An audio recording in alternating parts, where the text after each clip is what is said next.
Listen, I appreciate you guys who have joined us tonight. We are talking to you guys about attachment styles and dealing with boundaries. Last week we spoke about this, and I spoke about boundaries and attachment styles, but this week we're going to specifically delve into the 8 types of boundaries that there actually are, and I'm going to link it to attachment styles as well, and some of the things that they actually say within that space, okay? So for those of you who are new here, shout out to you guys. Thank you for joining us. For those of you who are returning, you already know what it is. We always have a bit of fun in the beginning, and then we get serious about the show. It is a coaching session, so when I open up the panel later on, please, I don't want your concessions. I want your questions, okay? So later on, when I open up the panel, I am not here to hear the long monologue. I want to answer questions, okay? So when that panel opens, please, please, please, please bring questions. Don't come on. We don't need another coach on the panel. It's not a coaching cohort, okay? All right, let's get into this particular show. Thank you very much, Military Mama. I appreciate you. Okay.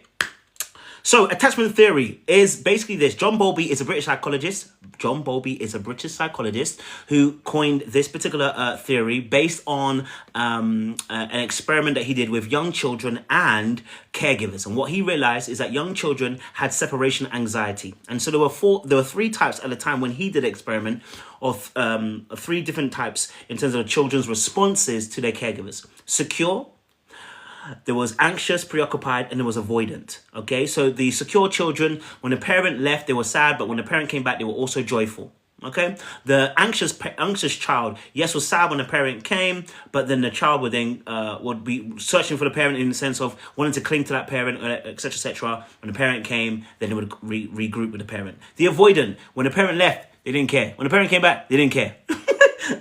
That's why they're avoidant, okay? And so that's how it was termed. But then Mary Ainsworth, another British psychologist, came on and added a 4th, what we call dysfunctional or disorganized or fearful avoidant attachment, the 4th one in the group. And what she noticed is that young children, okay, the way that they acted, they had no actual kind of, recognized pattern, because what they grew up in was chaos. So they didn't have a recognized pattern. They both wanted the affection and simultaneously wanted to repel the affection as well, due to the fact that they had grown up in environments where it was chaos, it was chaotic, it was abusive, emotionally, mentally, spiritually, sexually, whatever you want to call it. There was some level of abuse in there. And so those children learned no particular way of how to deal with the situation, because both the parent was both the attacker, if you want to call it that, and also the comforter. So the child had no way of dealing with the scenario. They had no set pattern of behavior, okay? So that is attachment styles really, really quickly. And then we talk about boundaries. Boundaries is simply this. It's where you begin and where you end. Okay, let me say again. Boundaries is simply where you begin and where you end, okay? It is about your emotional safety. It is where you begin and where you end. And this is simply about what your wants and your needs are, how far you're willing to go, how far you're willing not to go, okay? It's about you and you and you, okay? It's about fostering healthy intimacy, because you're saying, this for me makes me feel emotionally safe. Okay, so when we combine the 2 attachment styles, how does that influence boundaries? Well, the different attachment styles that we label as secure, anxious, preoccupied, fearful, avoidant, dismissive, avoidant, they deal with boundaries in different ways. Okay, secure people tend to institute very healthy boundaries. They set healthy limits. They are good with communication. They let you know what they're about. Okay. Anxious people seem to always be online. They're always overgiving, and they struggle to say no out of fear and guilt. The avoidant person has too thick a boundary, okay? They are using their boundaries to keep people away from them. They're very independent, and they don't like to deal with emotions too much. So their boundaries are usually pushing people away. Fearful avoidance seemingly have what we call a flip-flop type of boundary, because they are hot and then they are cold. So one day they could be like thick boundaries. The next day they can be like no boundaries. The next day they can be like, let's have some healthy boundaries. Okay? You just never know. It's a pick and mix situation with fearful avoidance, because their inconsistency stems from the guilt. Okay? So if they do put a boundary, sometimes it's because of anger and they're frustrated. And sometimes when they don't have a boundary, they're feeling good, they're feeling nice, and they're just willing to go with the flow. But then they get trapped by that. They get scared that if they do go with the flow, they're not going to always go with the flow, because they might change their mind and they don't know how to say no. Okay, all right. So that's a quick breakdown of boundaries and attachments. We're going to go a little bit more deeper. I want you to know there are 8 types of boundaries, and there can be a bit more, but we're going to stick with 8 today. First one is emotional boundaries. Second one is physical. Third one is digital. Fourth one is spiritual. Fifth one is sexual. Sixth one is financial. Seventh one is mental. Eighth one is relational. Okay, I'll read it back up again. Relational is number 8. Number 7 is mental. So your thoughts, your opinions, intellectual space. Sixth one is financial. Okay, your money, resources, etc. Sexual is the 5th one. Fourth one is spiritual boundaries. Third one is digital boundaries. Second one is physical. First one is emotional. Okay, so we're going to break down these particular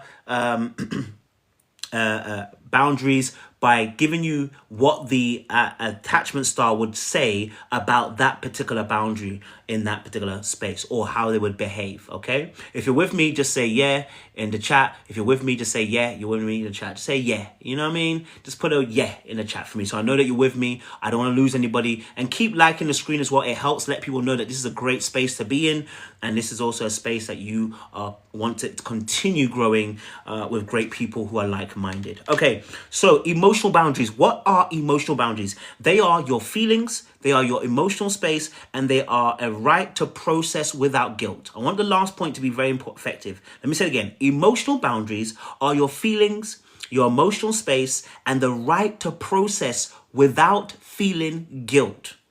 So the emotional boundaries is really about emotional safety. In fact, all boundaries are about emotional safety. And emotional safety is you being able to express yourself without the fear of you being condemned, judged, criticized harshly, harmed, punished. Okay, it is the freedom to express yourself without the repercussions that are negative in that sense. Okay, so emotional boundaries, when you're talking about expressing yourself, secure people, okay, express their feelings very clearly and respectfully. So for secure people, because they grew up in a household where their voice was not quashed, it was not quietened. They grew up in a household where they were allowed freedom, okay, but they were also given boundaries. Secure people grew up in households where they were loved, not because of what they did, but because of who they were. They were the child, and so they were loved. And so they grew up in an environment that is fostering healthiness. And so when they're dealing with their boundaries, they're able to express emotional boundaries very clearly because they were allowed to do it as a child, and they watched their parents do it as well. Okay. So for instance, they might say something like, hey, I'm feeling a little bit overwhelmed. Can we talk about this tomorrow? The secure person doesn't have the fear of letting you know about what their boundary is because they're not thinking about you when they state their boundary, and neither should you. If you're thinking about them when you state your boundary, then you're already projecting, and that's going to stop you from actually being able to put across your boundary. A lot of people feel guilt because they're already thinking about other people and what they will think. The problem with that is that you can't think for other people. If you can guess what number I'm thinking right now, let's do a little test. For those of you who think you can, let's do a test. I'm thinking of a number between 1 and a million. Okay? I'm thinking of a number between 1 and a million. I want you to guess what that number is in my mind. Guess for me in the chat. Just put a guesstimation of what you think that number is. From 1 to a million, I've got one number in my head. Guess what that number is. If you can guess it, then you probably can read minds.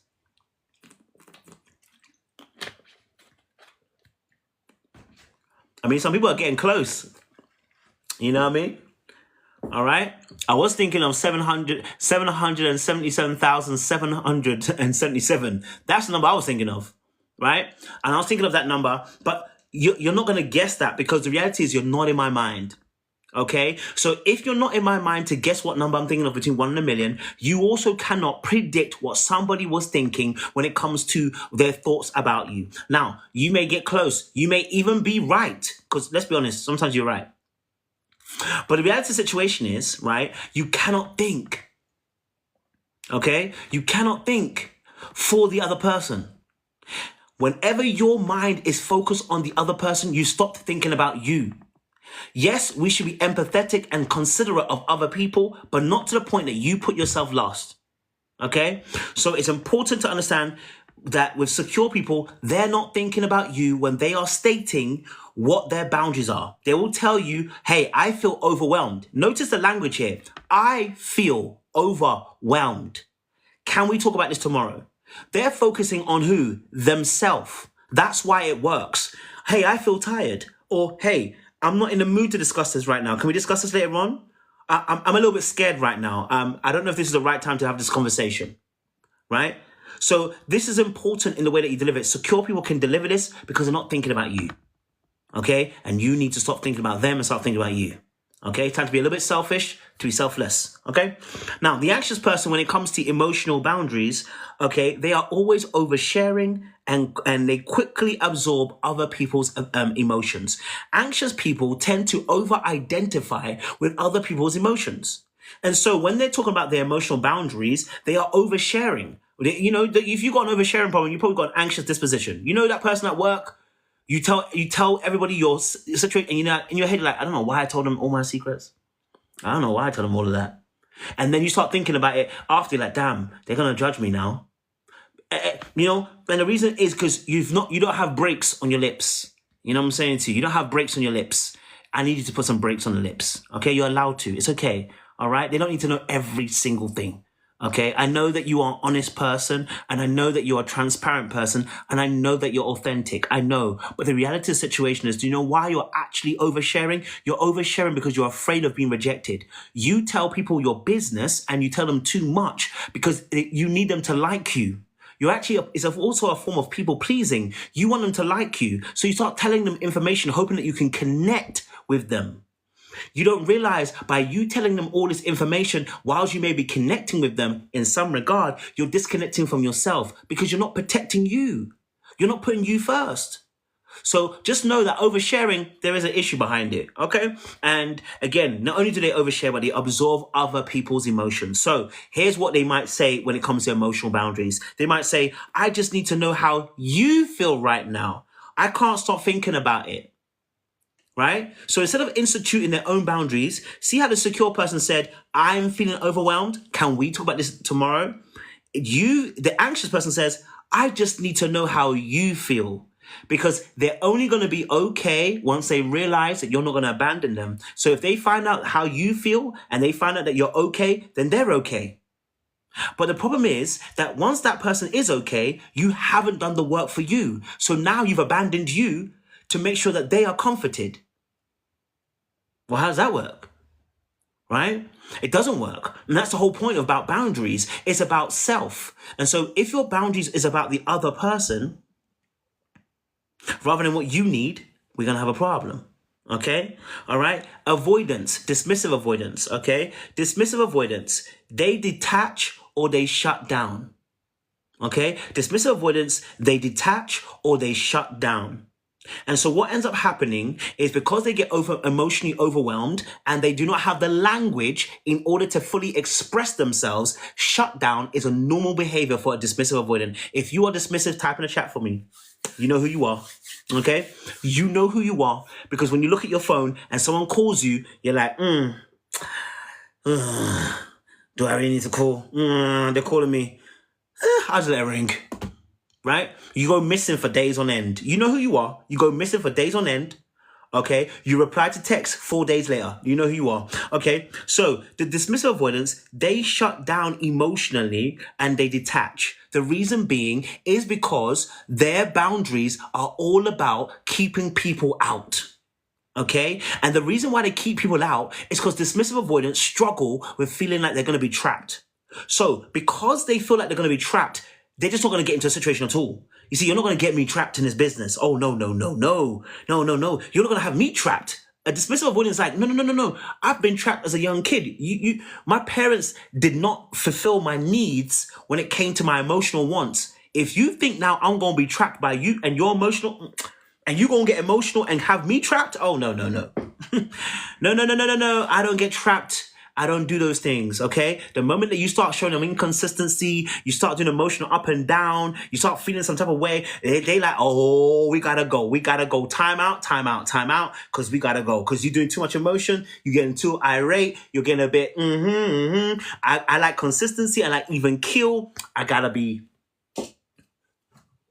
So their boundaries usually keep people out. So when it comes to the emotional aspect, like I said, because dismissive struggle to explain how they actually feel, they're not in tune. This is the problem with dismissive avoidance. You're not in tune with your emotions. Your emotions are your friend. They are messages from you to yourself. They are letters of love to yourself to let you know this is what's going on right now. You see the bullcrap we see? Do you see the madness out there? This is how we feeling.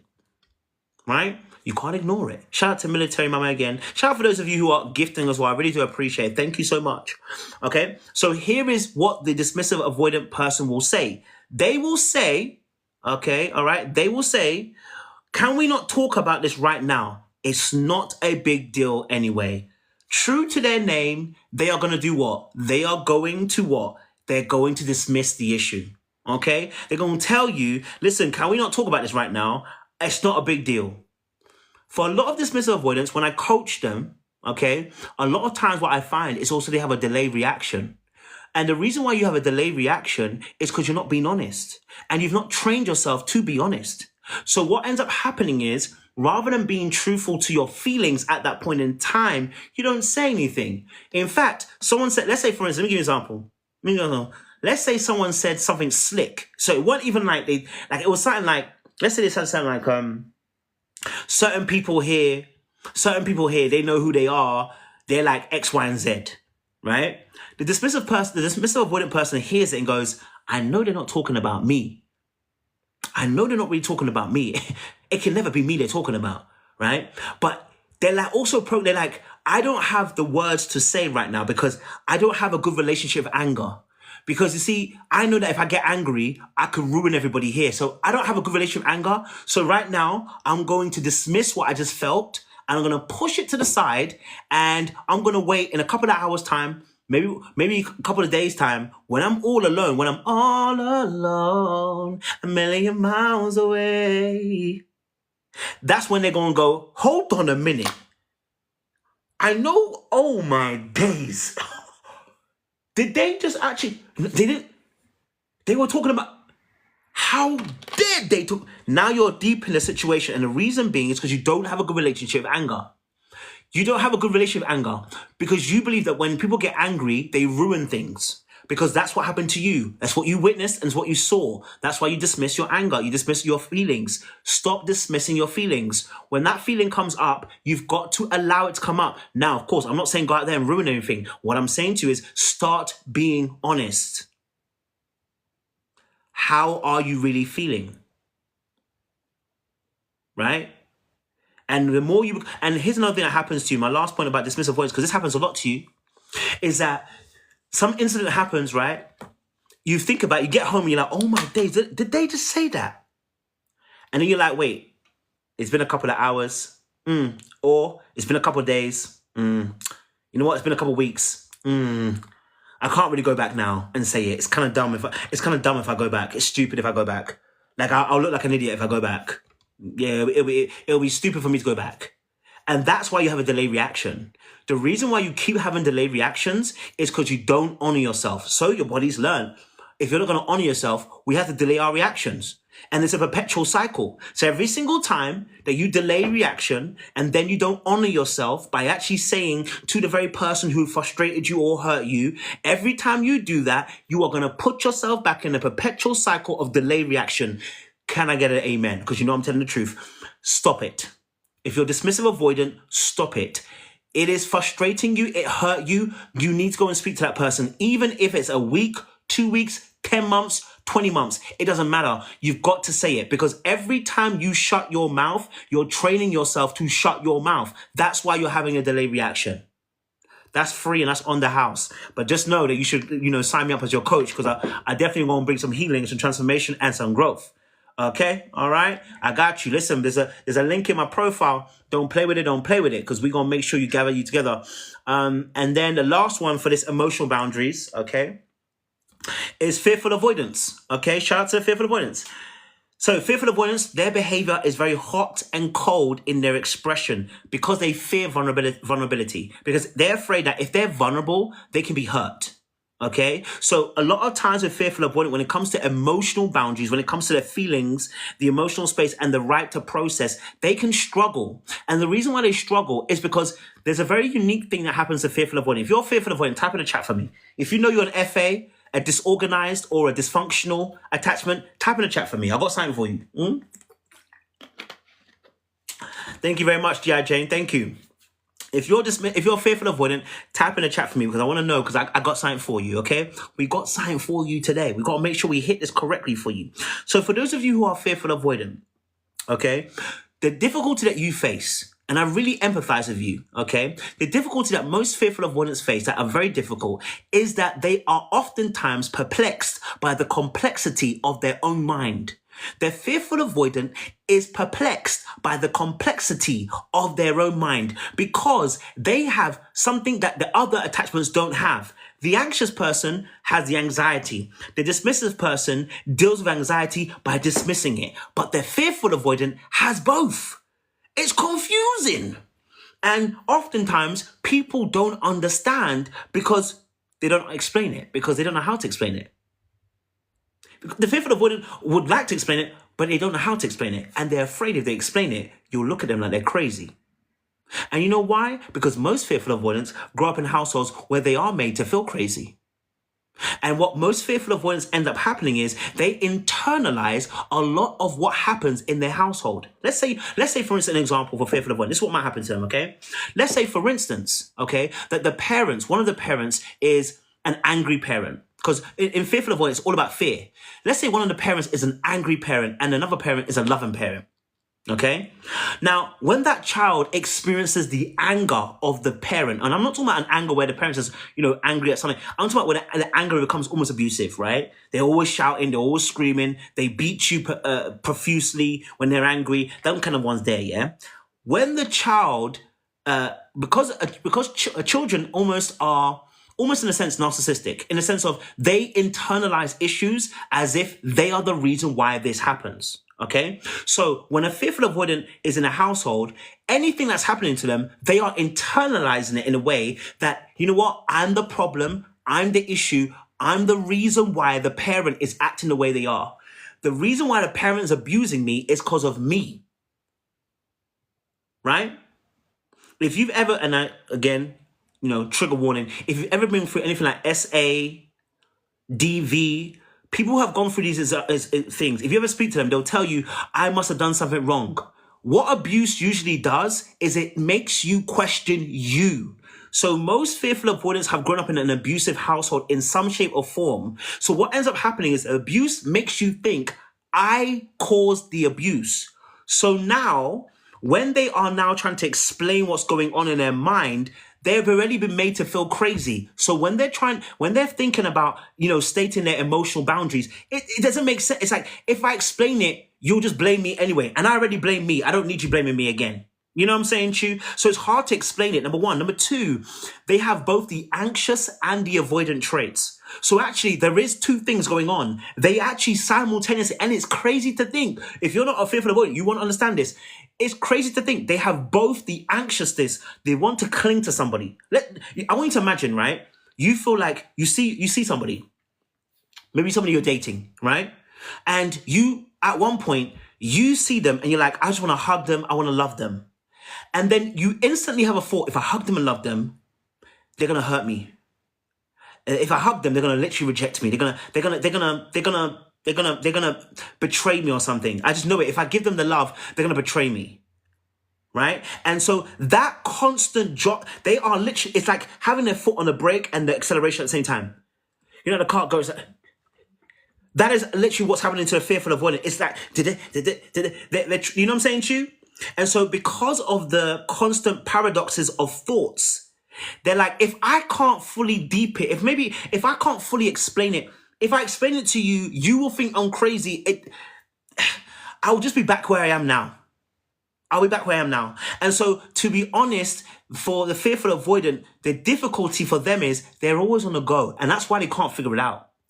If you are a fearful avoidant, The reason why a lot of times you can't figure out your emotions is because you don't slow the heck down. Now, of course, you got trauma because of what you've been through. I ain't gonna play with you. But it's because you don't slow down. Fearful avoidance don't sit down long enough to be able to contemplate what really is going on in their brain. No, because if they do, they have to start thinking about what's happening to them. And if they think about what's happening to them, then they can get sad. If they get sad, then life won't, well, you know, life has to move on. That's the avoidancy side. The avoidancy side will tell you, oh, like, if I think about this too long, I'll go crazy. You know what I'm saying, Chu? But the anxious side is like, I've got to earn people's love. I've got to earn their affections. So here's for the fearful avoidance. You've got to sit down and process what you've been through. Sit down. You've got nothing to prove, okay? Because your value isn't based upon what you do and how you serve everybody else. Your value is based upon the fact that you are just a human being. That gives you automatic value. That is why people go to jail when they murder you. It doesn't matter. Sorry, I shouldn't say that on TikTok. It doesn't matter whether you are broke. It doesn't matter whether you are rich. It doesn't matter whether you're homeless. If someone takes your life, if they unalive you, they go to jail for life. Why? Because life is precious. Therefore, inherently, you have value. Your value doesn't come just because you started moving and doing stuff for people. It is because of who intrinsically you are, a human being. Okay? So, for the fearful avoidant, they have the hot and cold expression, fear of vulnerability. And because of that, all right, they want to talk, but they fear being open because if they do, they'll get hurt. And so they'll say things like, it doesn't matter. You know what? Never mind. Oh, just forget about it. It's okay. Don't worry. No, I don't do that. Right? They will have that thought process because they feel like their needs will never be met. So here's the interesting thing about fearful avoidance. The dismissive avoidant also feels that their needs will not be met. So the dismissive avoidant will avoid because they don't feel their needs can be met because they're simply avoidance.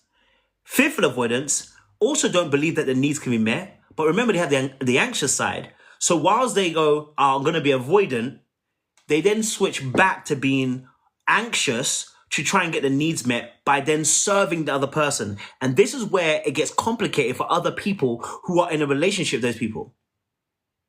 Because the people who are in a relationship with the fearful avoidant are confused because you said you was okay and now you're not okay. You said you're good, now you're not good. You said you didn't want to talk, now you want to talk. And then when I go to talk, you're like, do you know what, it's okay. And so that confusion that happens is very difficult for the person who's dating the fearful avoidant and the fearful avoidant themselves, okay? So that's number one. That's emotional boundaries. We're going to talk about the rest of the boundaries now as well. So again, if you haven't done so, okay, I'll put my email in the chat to book your coaching. Because let me tell you this now, let me tell you something, you're not going to stay here forever. We're not going to have you here not growing, not healing. I want you to be aware, okay? I want you to be aware that you are going to be receiving the healing in this season. You're not going to stay where you are, okay? We're not going to allow you to be in that place and stay where you are. You're going to have to heal, okay? So we're going to get you worked in the right way. Hold on, let me put this in. Okay, there we go. My email is there. So let me pin that. Okay, cool. I pinned it. Oh, can I not pin my own comment? That's crazy. I can't pin my comment, I guess. I can't pin my comment for some reason. I don't know why.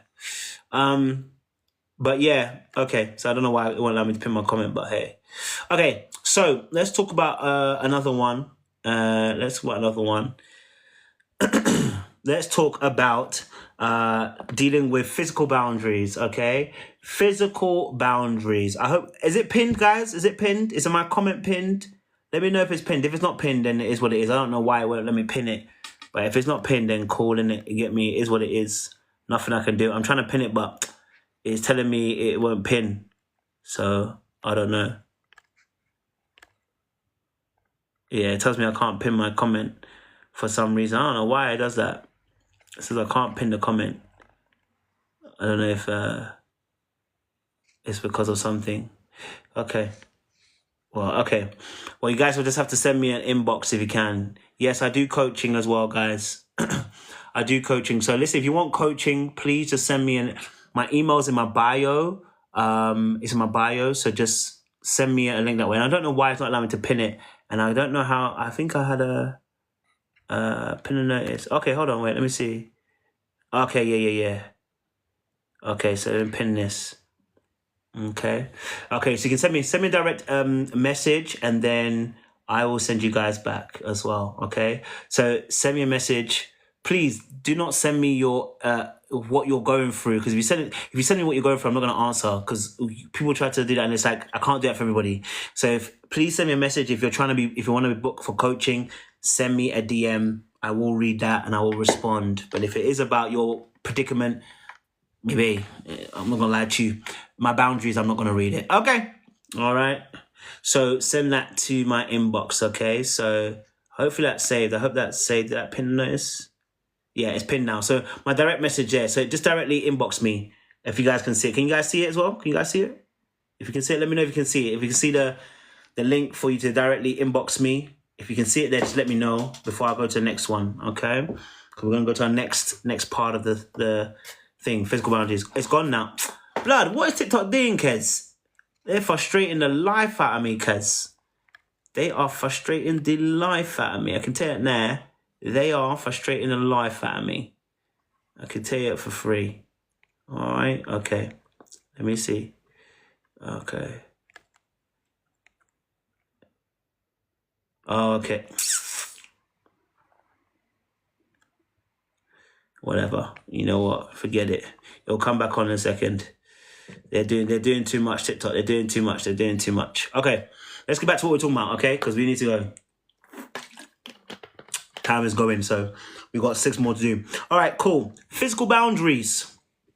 Okay? Physical boundaries. Physical boundaries is your body, your personal space, and your physical safety. Physical boundaries is your body, your personal space, and your physical safety. You are allowed to say no, and this does not work for me. Okay? Now, the secure person communicates needs confidently. All right? The secure person communicates his needs confidently. And they will tell you straight, hey, I'm not comfortable with hugging. A wave is fine. And I think this is a really good, important point. The secure person will let you know, I'm not comfortable with hugging. A wave is fine. And I want the ladies to pay attention. This is a major one for you, but the men also, this can be important too. I don't want to just judge it that way, but most women, this is a big thing. Especially for those who are in a corporate office, workspace. This can be something that happens a lot, and it can easily become an issue because you're not sure how to handle it. I want you to understand something, first and foremost. You don't have to accept someone hugging you, you know. Okay?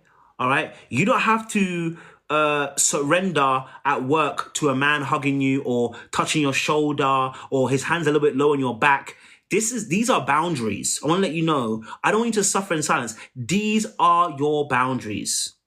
Okay? So I know that in a corporate space, workspace, this is important because a lot of ladies go through this, that they feel like they can't say anything or they don't know what to say because those things are very difficult. And I understand. I want you to know that boundaries can be set. So if someone goes in for a hug and you don't want the hug, you can say, hey, I'm not comfortable with hugging. A wave is fine. Or a handshake is fine. Okay? All right? So that's it. You know what I mean? That's all. The anxious person, okay? The difficulty for the anxious person is that the anxious people will say yes even when they are uncomfortable. So anxious people, the problem that they have is that they feel uncomfortable, okay? All right? They feel uncomfortable. And when they do, they still say yes. When we say yes, they will say yes. And so what happens is that instead of saying the real truth about how they feel, because they don't want other people to feel uncomfortable, they don't want other people to feel bad. They don't want other people to feel inconvenienced or feel like a burden. So they will say yes, even though they mean no. Okay? And so even though they will say something like, I didn't want the hug, but I didn't want to seem rude. Boundaries are about taking up space.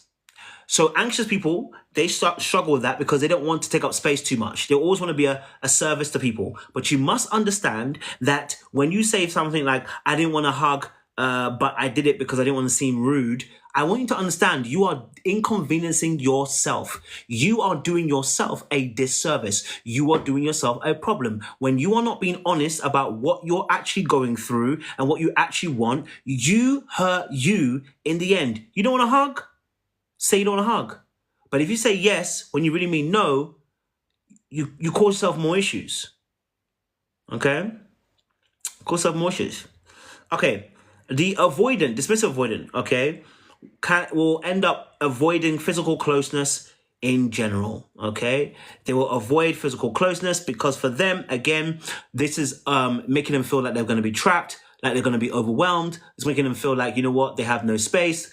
It's making them feel like, you know, you're going to consume them and enmesh them. And so they have to dodge, okay? Now, they might say something like this: I just need space right now. And in fact, a lot of times, dismissive avoidance won't even tell you. They'll just take their space. But yes, a lot of times they say, listen, I need my space right now. Don't touch me. I need my personal time. And that's them letting you know they got physical boundaries.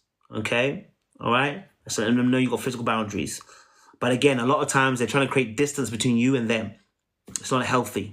The fearful avoidant craves closeness, but gets tense with it. Okay, so they might say something like, I thought I was okay cuddling, but now I feel trapped. So a lot of times with fearful avoidance, they want to feel safe. And by the way, listen, can I say this as well? Fearful avoidance, anxious people, they can heal, you know.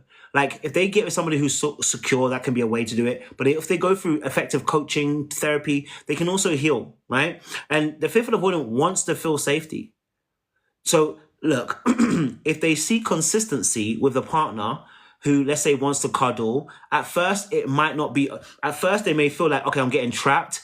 But as they do this more and more, they begin to trust the person when they realize the other person doesn't make them feel guilty for taking space, doesn't make them feel guilty for for changing their mind, doesn't make them feel guilty for, you know, not wanting to hug. They respect their autonomy. You'll find that their fearful avoidant will begin to start feeling more safer in the environment, and they actually will be okay after a while. It's just the initial premise. They're feeling like they're feeling like it's tough for them because they don't have a voice to say what they need to say. You know? So that's the difficulty for them. All right? That's physical boundaries. Okay? Number 3, digital boundaries. Now, I think everybody needs to pay attention to this one. Okay? Everybody needs to pay attention to this one. Digital boundaries, okay? This is protecting your time, your attention, and your access to online, okay? Your time, your attention, and your access to online, okay? All right? So, secure people will communicate effectively and clearly about their phone use and availability, okay? So a secure person might say, I don't check my messages after 9 p.m., but I will respond in the morning. I don't check messages after 9 p.m., but I will respond in the morning, okay? And what they're doing in that space is they're just kind of making you aware that, you know what? I've got my boundaries in terms of time. I go to bed at this time. I don't want to check no messages after 9 o'clock. That's them being honest and being authentic to themselves and true to their boundaries. But the anxious person, they obsessively check texts and needs quick responses. Because remember, again, the anxious person is always afraid of being abandoned or rejected. They're always afraid that if they don't do something, they're going to lose the connection. So for them, they're obsessively checking texts and needs quick responses. They might say something like, you didn't reply for 2 hours. You know, you didn't reply for 3 hours. You never said anything. I didn't know what was going on. And they get anxious about not having communication with you. Now, that doesn't mean you should go and, you know, spend loads of hours without your person. No. But it does mean that they do struggle when there's a lot of time elapsed between communication. Okay? And so actually in a relationship, if you're dealing with somebody a bit secure, you're going to have to, for the beginning part, just be a bit more reassuring with them, letting them know that for them, that you're, you know, that you are, that you're okay, you're good, you know, that you're blessed. And you just have to let them know that you are reassuring them that I'm okay, you're good. You know, that's what they're going to need from you. Reassurance. Okay. That's what anxious people need, you know? You know, someone said if you do 9 p.m. thing and don't do it, if it gets to marriage, will the man assume she's been anxious? I don't know if you were assuming she's been anxious, but I will definitely see. You'll definitely see that the person will feel some type of way.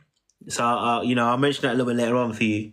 But yeah, so that consistent check-in, yes, that 9 p.m. They might not see it that way, but it's all about what you communicate. Again, it's all about what you communicate. Okay, don't be at the mercy of your phone. I'm one of those people too. Sometimes you wait and you have to start training yourself. You wake up in the morning, you're on your phone straight away. Stop. I'm one of those people. I need to stop that. Stop. You wake up in the morning, give yourself at least 5 minutes. At least 5. Some of you know you wake up and your phone is in your ear.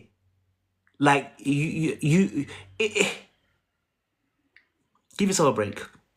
Protect yourself a little bit, okay? The avoidant person, okay? They ignore texts and disappear online for long stretches, okay? All right? It's because, again, they've been overwhelmed, and so they take breaks from being text, called, or from social media. And the reason being is because they don't know how to, they struggle with saying that they need their time being respected, okay? So because they struggle with their time being protected, they struggle in the area when it comes to being all about, texting, calling. So if you're dismissive avoidant, what you want to do is time box with people, okay? Or learn how to be more consistent at a specific time. So for instance, if you're dismissive avoidant, when you let's say you go onto Instagram and you on there from like 6 p.m. to 8 p.m., you know that every 6 p.m. to 8 p.m., that's when you can reply to messages. After 8 p.m., it's not your business. You know what I'm saying to you? After 8 p.m., it's not your business because you know that every 6 to 8 p.m., you're going to reply to messages, and after 8 p.m., you ain't. That breeds a level of consistency so that you can be okay and take the pressure off yourself, because the pressure is coming because you're a pick and mix person. You respond at 3 a.m. You respond at 12 noon. You respond at 1 p.m. You have a mixed bag responses. So you start feeling pressure because you're like, I don't want to start thinking that I'm not trying to talk to them and they're annoying me anyway. Like you start feeling all those things in your brain. Don't. Be consistent. It's easier for you. Okay? Also, when people call you, what you can do, instead of ignoring it, time box it. So when they call, you say, hey, look, appreciate the call. Got to let you know, I've only got 5 minutes. I've only got 5 minutes. Time box the call so that you know how long you're going to be in that conversation so you can get out after 5 minutes. Because what you're afraid of is, if I don't do that, I'm going to get stuck in this call. And they're going to be talking for ages. It's okay. Time box it. Okay? Time box it. All right? So, fearful avoidance. They can sometimes send mixed signals because they can be quick replies one day and then they ghost the next. If you're fearful avoidant, you know this, that some days you are very quick on the button, you're all about it, and then other days you're ghosting. Okay? You're inconsistent. And you might say something like, sorry, I vanished. I needed space, but I didn't want you to think I don't care.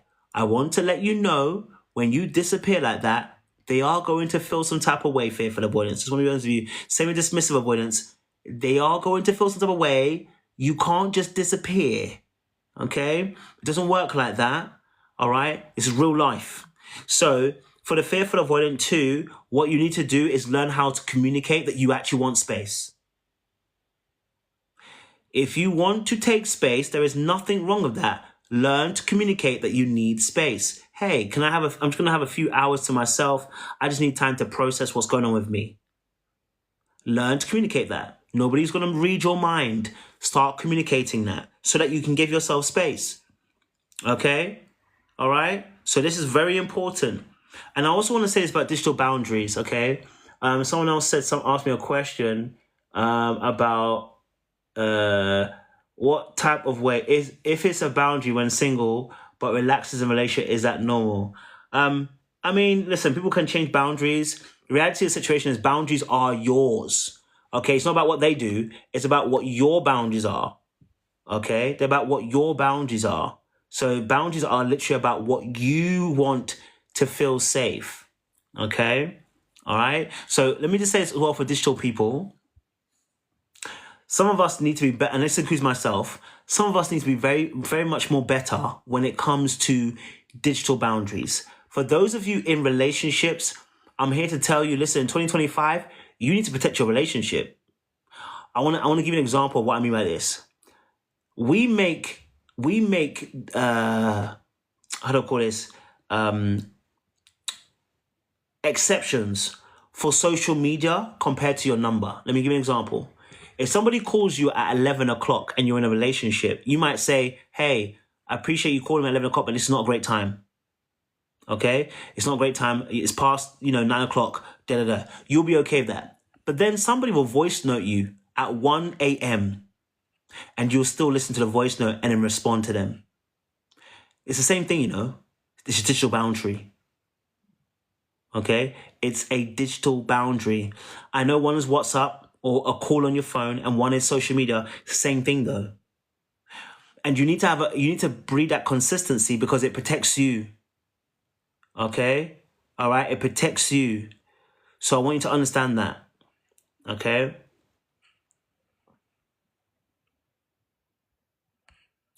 New user said, I love the married man and moved on after 5 years and 3 months down the line. I got jealous because he started a new one. Okay. Is that a question? Am I meant to answer that? I don't know, because it sounds like you made a statement. I don't know if that's an answer. Okay, so again, so it's okay to take space. Okay, it's always okay to take space. Just notify your partner. Let your partner know you're taking space. That's all. Okay. All right. Number 4, spiritual boundaries. Okay, spiritual boundaries. Once again, letting you guys know. I don't know if you can see. Can you see the direct message on the screen as well? Can you guys see where you can actually directly message me? Is it still on the screen or has it gone off? Let me know. Let me know if you can still see the direct, that you can directly message me and it's on the screen. Let me know. If it's gone off, it's gone again. I don't understand why it goes off like that. That is terrible. I'm going to have to message TikTok because it don't make sense. It's crazy. Okay. But anyway, okay. Okay. Spiritual boundaries. It'll go off for 30 seconds, okay?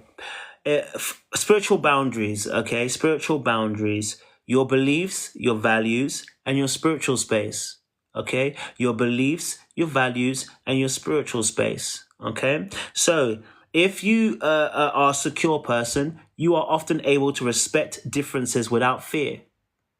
Okay, if you are somebody who's a secure person, you're able to respect differences without fear. And you may say something like, we have different beliefs, but I still value our connection. So the secure person is able to be okay, even though we may disagree.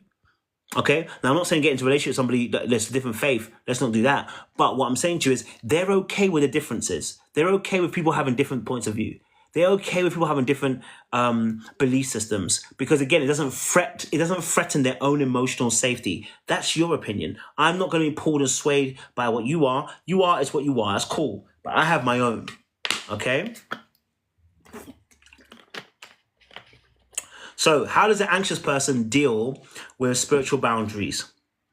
An anxious person, again, adopts the beliefs of others to feel accepted. So an anxious person can be swayed easily because they, again, are over-identifying with other people's emotions and feelings. So their spiritual boundaries can be compromised because they're not rooted. They need to be rooted, okay? You need to be rooted in your spiritual beliefs and spiritual boundaries. Okay, so a lot of times they over-identify with other people's beliefs to feel accepted. They don't want to cause division with people, okay? And so they may say something like, I started going to church because they invited me. I didn't want to say no. So they're doing things to not feel left out. They're doing things not to be, difficult. They will people please, all right? They will people please. All right. Avoidance. Avoidance keeps spiritual beliefs private or disconnected. All right. So avoidance will keep things private or disconnected. Reason being, they oftentimes are compartmentalizing, and also because they want to keep their person personal. Okay. All right. They want to keep their person personal. Yeah. And so they don't really want to talk about certain things because they believe it's their particular personal aspect. Although I do believe that dismissives tend to be in a space of very strong with that boundary and very good of it. But again, they do this because they want to keep people at bay. Fearful avoidance are torn between seeking God and fearing rejection from others. Okay. So what I've noticed of that is that that fearful avoidance want to grow spiritually, but they feel like, what if they're not good enough to for God? Okay, they're like, what if I'm not good enough for God? And before I even finish that point, dismissive avoidance struggle also to be very open with God in general, because dismissive avoidance don't feel like their needs can be met, even by God. And so actually dismissive avoidance tend to struggle in the area of confessing or giving their truthful feelings about what they feel when it comes to their walk in their faith. So they'll be very pragmatic about the faith, but they won't tell you the truth. They won't even confess to God about how they really feel, because they're not trying to identify those emotions. So hey, if God says go left, I'm not about to talk about my feelings. I have to just go left. It is what it is. God said go left, I'll go left. But they won't honor how they really feel. And God wants to honor how you feel. The Bible says he's a jealous God. The Bible says he gets sad. The Bible says, he was regretful and remorseful. He has feelings, God. That's where we get our feelings from. Okay? So, but a dismissive avoidant person won't necessarily want to go into their emotions with God and give that vulnerability. So when the Bible says come and let's reason, you're not going to want to reason like that. You're just like, God, what is the instruction? Just give me the instruction and go. I don't want to be too happy. Just tell me what it is so I can get it over and done with. Right? Now, the fearful avoidant, they are afraid that they won't match up to the standard that God is. And because of that, they run away from God. But then they want the love of God, and it becomes very difficult. So they want to grow spiritually, but what if they're not good enough? That's the question they always have in their mind. What if I'm not good enough? What if I'm evil? What if I'm bad? What if I mess up? What if I do something wrong? They're always thinking that negative pattern in that state, because they're always afraid that if they don't meet the mark or the benchmark, they'll be denied, rejected, betrayed, and abandoned. So because of that, they float between these two ideals. They want to be open, they want to love God, but then it's like, if I do, I'm opening myself up. I could be hurt. I could be, pushed aside. I'm going to be rejected. That opens up for a real thing. You have to think of it as this: when you don't have no stake in the game, you don't care about what someone thinks about you, because it doesn't affect you. But when you like someone, you care about them, you put stakes in the game, and that's the tough part. Okay, that's the tough part. All right. Okay. Number 5, sexual boundaries. Okay, sexual boundaries. Your comfort, consent, desires, and limits regarding intimacy. Okay? Your comfort, your consent, desires, and limits regarding intimacy. Okay? You are allowed to say no when it comes to sex. Even if you're midway through sex, you're allowed to say no. Even if you're in the course of intimacy, you can say no. If you said yes yesterday, you can say no today. If you said yes earlier on, you can say no that next minute, because it's about your consent, and it's about your safety, and it's about your comfort. This is what we call you having sexual boundaries. I should say smexual. I shouldn't say that word, because obviously TikTok will throw me off. Okay? All right? Into me, you see, as they would say. Okay? So when it comes to secure people, they communicate openly about their desires and their limits. Okay, they'll tell you, I'm comfortable going slow. Let's talk about what feels safe for both of us. What secure people are really good at is talking you through it. You know the term, I'm going to talk you through it. Secure people are going to talk you through it, because they are secure enough to know that talking you through it, even if you say, I don't like this, they're not about to personalize it and be like, oh my gosh. Secure people are not going to be like, oh my gosh, you said something that you didn't like this or didn't like that. They're not going to. They're going to tell you, listen, this is what I'm comfortable with. I am comfortable with going slow. It's about me. Remember, boundaries are about you. So what do you feel like? No, for me, I'm comfortable going slow. I'm comfortable going slow.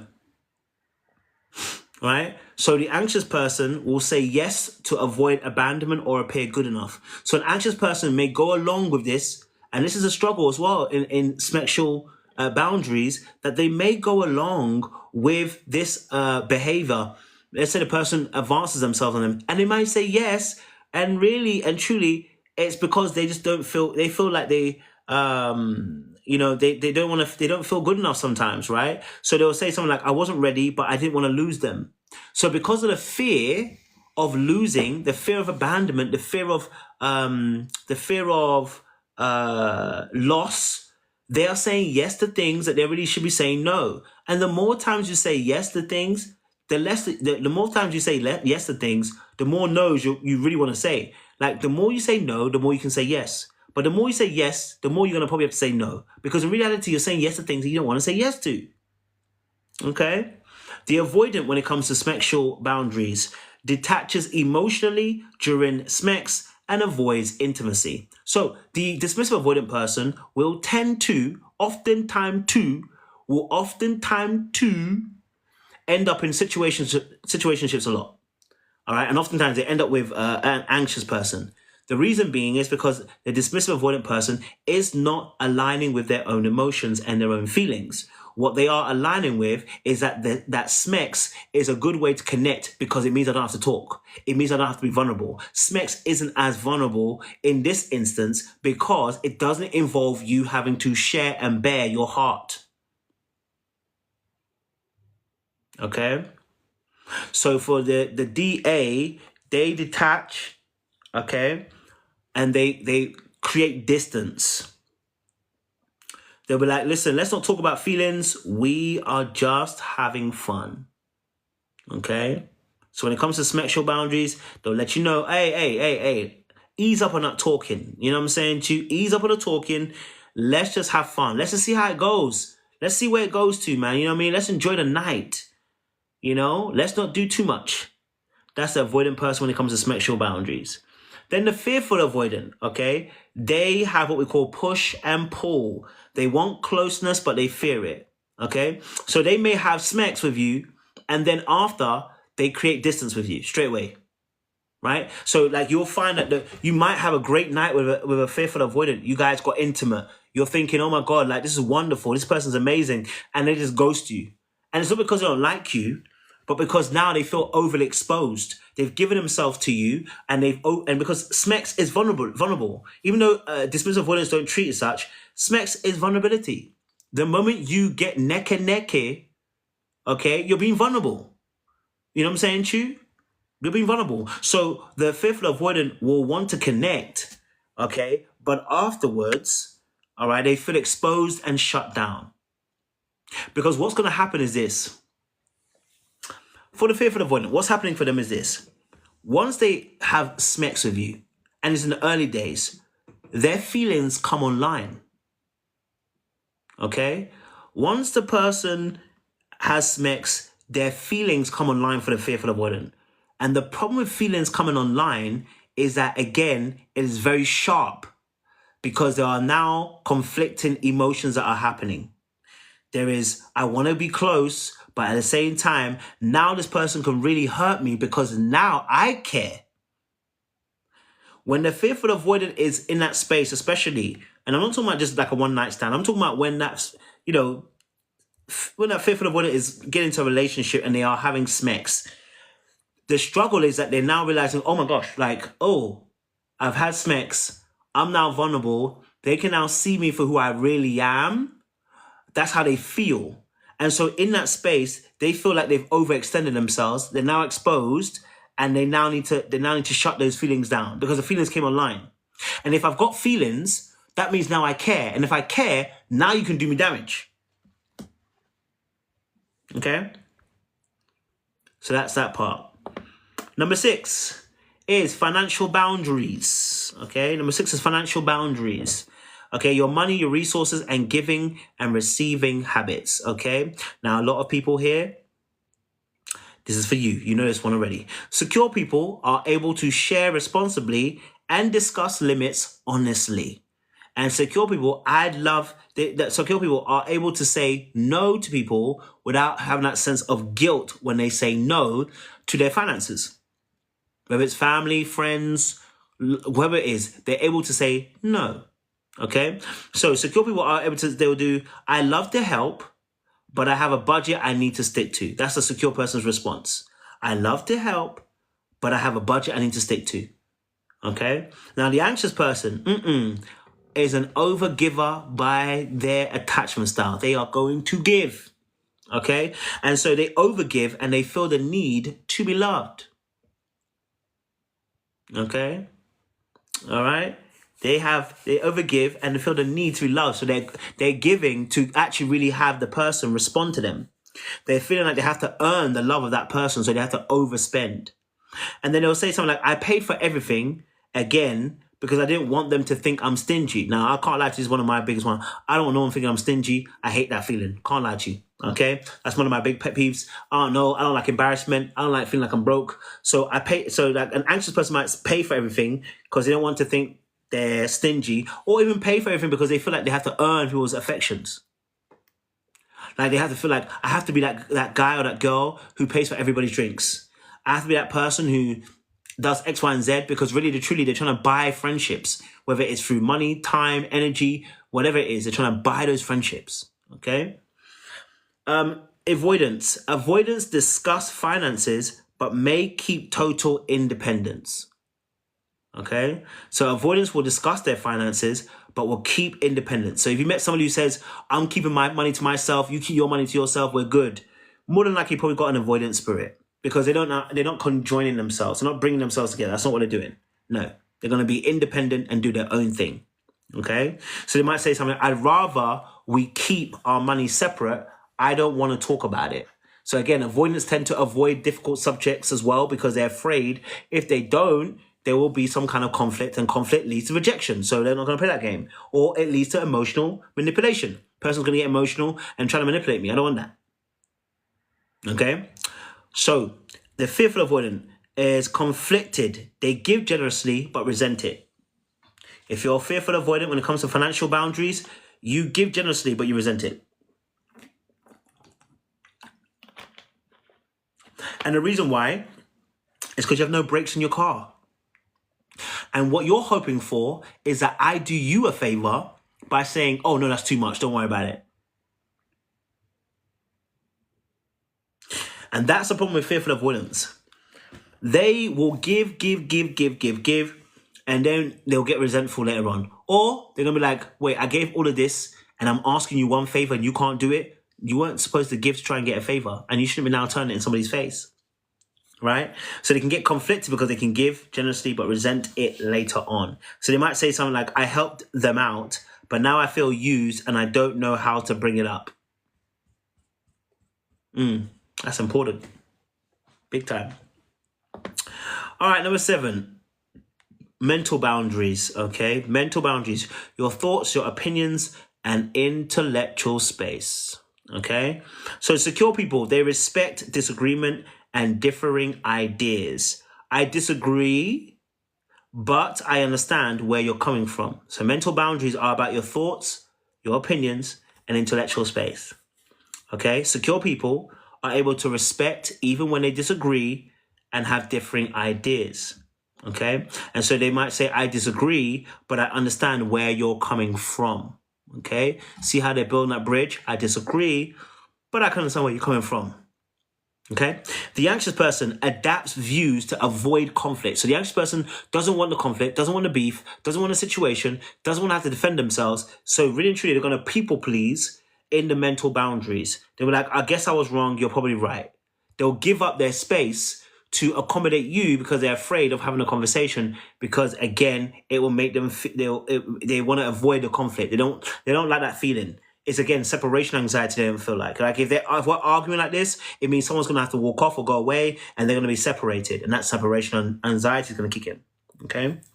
The avoidant person keeps thoughts to themselves, and avoids dialogue. All right. And so they'll say, whatever I don't want to argue. So the problem with dismissive avoidant people is that they feel like they're arguing, and when they feel like they're arguing, they want to switch. They want to switch off. Problem is, you don't solve no issues if you do it that way. No, you don't solve your problems. Okay, you don't solve your issues that way. You can't avoid problems. You have to actually deal with them. You know what I'm saying to you?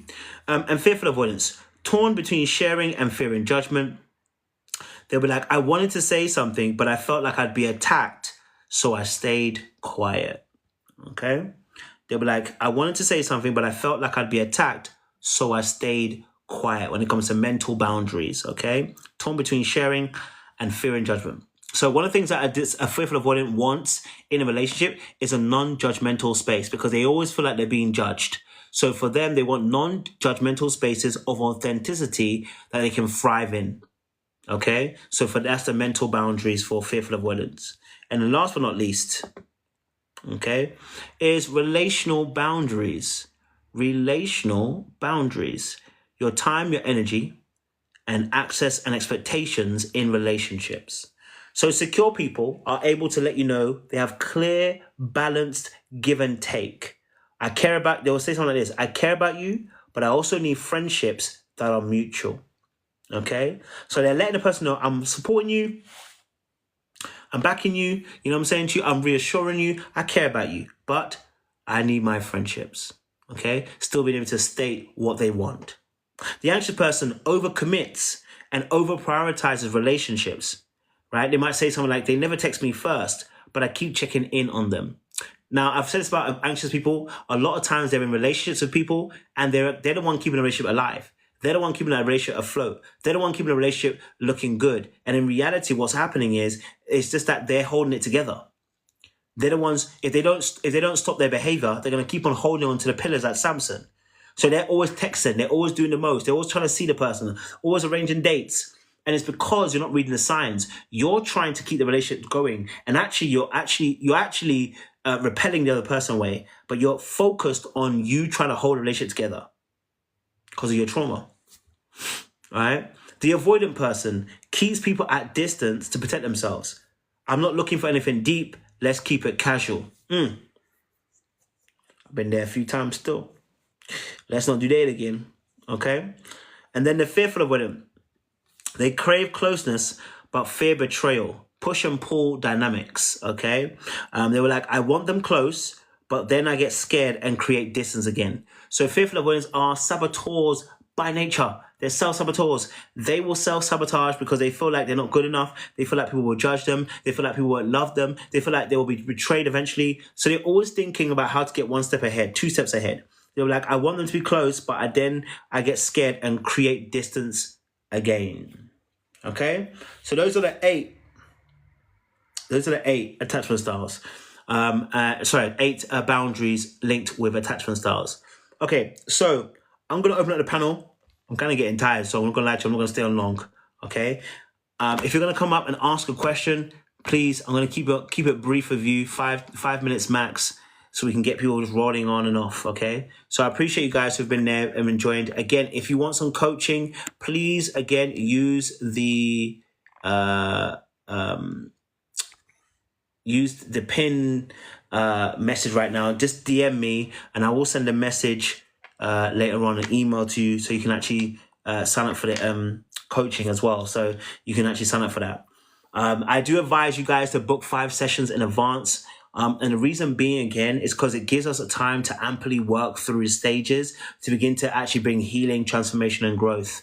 I believe that, listen, I don't want you on my practice forever. It's not worth it. I want you in and out. I want you to be getting the knowledge, standing your own 2 feet, and you're flying out of there. That's how I like things to be done. I don't need you forever. I don't need you for 3-4 years, unless you want to be there. That's up to you. But for me personally, I don't need it. Okay? It's not necessary. I want to see you grow. I want to see you transform. I want to see you heal. I want to see you stand on your own 2 feet and move forward. Okay? Okay, cool. So let me just quickly open up the panel for you guys really quickly. If you've got any questions, this will be a great time to ask your questions. I will answer them. If you've got any scenarios you want us to answer, please, this is the time to do it as well. Okay? I only want questions, please, today. Questions only, please. Questions only, yeah?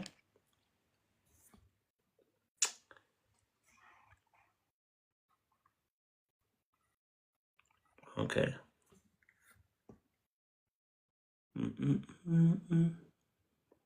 I-O.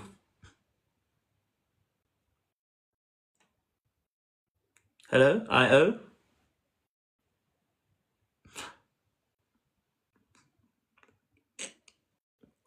Someone said, "Can I talk more about the auto sabotage?" The sabotage happens because you're afraid that you won't match up. People sabotage like that because they're afraid they won't be able to match the standard, so they take themselves out. Simple as that. Like you look at the standard that's been offered and you say, "I can't match that. I don't feel good enough. I don't feel like I'm worthy.